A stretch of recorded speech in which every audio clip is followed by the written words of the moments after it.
ஒரு தகப்பன் இல்லைன்னா பிள்ளைங்க ஒரு அனாதையாக தான் இருக்கும்.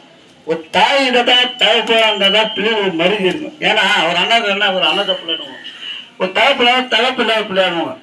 அதுதான் அம்மாவோ நீர் அப்பாவோ நீர். ஆனால் ஆண்டு ஒரு வார்த்தை சொல்றாரு, தாய் கரு உருவாத்துக்கு முன்னே தெரிஞ்சுக்குவேன். நீ நினைக்கலாம் ஒரு தாய் வயிற்று கரு உருவாக்கினா நீ 10 மாதம் சும்மா இருப்பீங்களா, அந்த கரு எப்படி உருவாகுதுன்னு ஆண்டவராக யோசித்து சொல்லியிருக்க. அதே போல உன்னை அவர் ஒன்று பேர் சொல்லி வச்சுக்கிறேன்னா வயிற்றுல கருவில் இருக்கும்போது அந்த பிள்ளை யாருன்றதே ஒன்று பேர் சொல்லி நம்ம சொல்லுவோம். ஆனா பொண்ணாங்க தெரியாது. ஆனா பாரு, ஒரு டாக்டரே சொல்ல முடியாது. ஒரு ஆண் அது இப்போ ஸ்கேன் எடுத்து பாரு, அவர் ஆண் இருந்தா என்ன செய்யறாங்க, அப்புறம் பண்ணிடுறாங்க. ஒரு பொண்ணு அந்த கருவில கடிச்சு வரணும். ஏன்னா அதுவே ஆச்சு. ஆனா அதான் சொல்றேன், உன்னை உள்ளங்கள்ல வந்து இருக்கிற அப்படிப்பட்ட ஒரு கடவுள், இப்படிப்பட்ட அதை அம்மாவை நீரே அப்பாவை நீரே நானே உன்னோட இருக்க சொன்னேன்.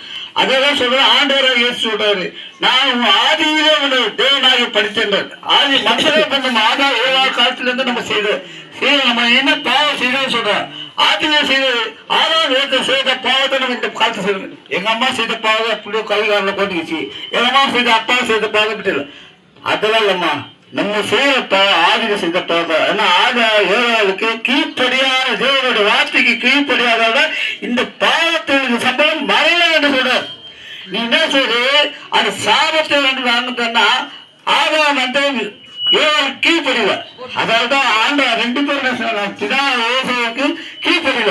அதாவது அப்படிப்பட்ட பாவத்துல இருந்து தான் நாங்க வந்திருக்கோம். அப்படி பாவம் என்னன்னா, இப்போ குடியில நான் அடிமையாங்க, ஒரு தாத்து ஓடுறது ஒரு அடிமைங்க, ஏமாத்தில அடிமைங்க, இப்படியெல்லாம் ஒரு பாவத்துல என்ன பண்ணுவா நான் அடிமைந்தேன். ஆனா ஆண்டவராக யோசிக்க சொல்ற, பாவத்தை விட்டு விளங்குங்க, இல்லைன்னா பாவத்தை சம்பளம் மரணம்ன்றது.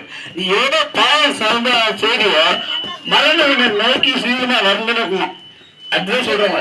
இன்னைக்கு பாருங்க, இன்னைக்கு இலையில வந்து ஒரு மழை செஞ்சு போகுது, இனிமேல் சொல்றாங்க அந்த ஊர்ல கப்பல் கவுந்து சென்றாங்க. இப்ப இந்த நம்ம நாட்டில் என்ன செய்யலாவது நிலநடுக்க ஏற்பட்டு இப்படியெல்லாம் ஆண்டவராக இயேசு வரவே அடையாளங்கள் இதெல்லாம் உண்மையே ஆண்டவர் இதெல்லாம் வருமா வராதில்லை, இதெல்லாம் சம்பவிக்கும். ஏன்னா அவர் வரையிலே சம்பவிக்கிறார். ஏன்னா இன்னும் தனக்கு வந்து பாவத்துல இருந்து விடுதலை செய்யாத அந்த பாவத்துல இருக்க இன்னும் வராதுகிறார். ஏசு வந்து 25 சொல்லியிருந்தாங்க.